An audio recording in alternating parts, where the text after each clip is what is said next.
Canada has entered a new era of cyber vulnerability. A Canadian spy agency says while cyber threats are becoming more sophisticated, their aim is the same: to disrupt and divide. At least 20 networks associated with Canadian government agencies have been compromised, we've learned, in the last 4 years. 20.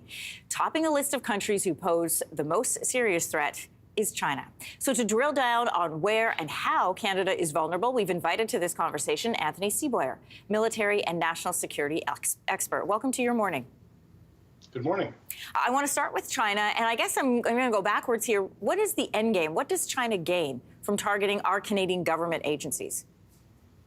Well, China has a whole variety of goals it's trying to achieve, starting from economic espionage in the terms of getting blueprints, saving money on research and development by basically stealing ideas and production concepts on the economic side. But it goes much further, trying to gain access of information for trade negotiations from government levels, but also trying to get information, intelligence on Canadian citizens that can be used for extortion or used to influence diaspora communities, influence journalists, influence dissidents.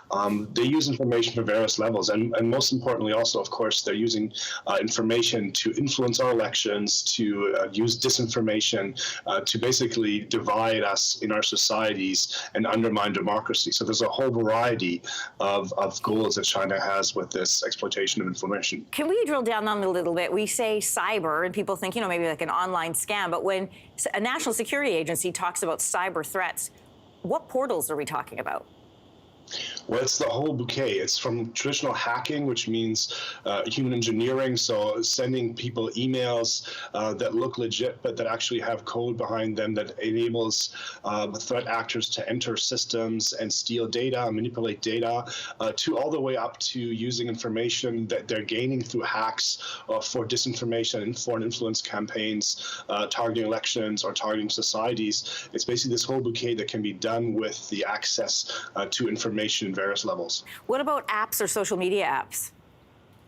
Absolutely. So the big challenge of social media apps is we often don't know who they belong to and who in the end with that controls the data. So there's huge challenges, for example, with TikTok, where it's very clear that all the data that we enter voluntarily in using social media apps with TikTok, for example, goes to China.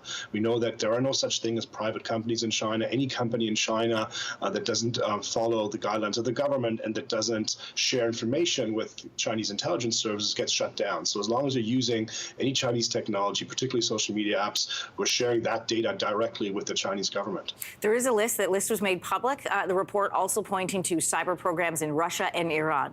What measures are these countries taking to infiltrate our cybersecurity, and what are they using the data for? Well, the goals are in the end similar, just the scope is much smaller. I mean, China is by far the largest threat actor with the largest resources, but Russia has very similar goals in terms of undermining democracy, in terms of trying to gain access to a technology that they can then use, and also, of course, just using information to extort, basically blackmail individuals. So these are very similar goals from these three actors. They're just on a lower level, but Russia has been doing this for a very long time, is very effective in extorting information, using information for influence operations, influencing Canada. I think one of the most shocking things to come out of this report was the fact that 20 networks associated with government agencies had been vulnerable. When you go on an app or a social media app, you know that you're taking a risk. But when you give information to a government agency, you assume that it is secure. But we learned Canadian hospitals and businesses have been targeted in ransomware attacks. Stats Canada says 2% of Canadian businesses were targeted last year. I'm guessing that number is probably higher because this is just the people who report. Some paid up to $500,000 in ransom, $500,000. So what are the cyber criminals typically after? I'm guessing it's not money. Well, it's largely money. Most crime now happens actually online. There's far more online crime than there is traditional crime that we're seeing in terms of, let's say, robberies or similar, because the threats for those actors are so much, the risk is so much more limited. They can do this from far away where there's no reach of Canadian law enforcement, and they can access huge amounts of money. So it's often really about accessing money. There's a whole industry that has evolved around that, but it's not just about money. As I said, it's also about using information for various other levels and other goals and sharing that potentially with foreign governments. Often we see, for example, Russia and China working with criminal organizations and private entities, private organizations to access and to hack these networks. Another country on that list is India, and they were identified as a growing threat. And now that we know Canada-Indian relations have grown cold, what measures could we see happening here? Well, the difference here really is India is the largest democracy in the world, so they're not threatened as authoritarian regimes are by our democracy. Authoritarian regimes, for them, our system working so well as it does, and as not just people are thriving in democracies, that threatens authoritarian regimes. India itself has very different goals. It is generally not a threat actor, hasn't been a threat actor in the past, but we're seeing more and more that they're exploiting information for influence campaigns, influencing Canadians and diaspora members in Canada.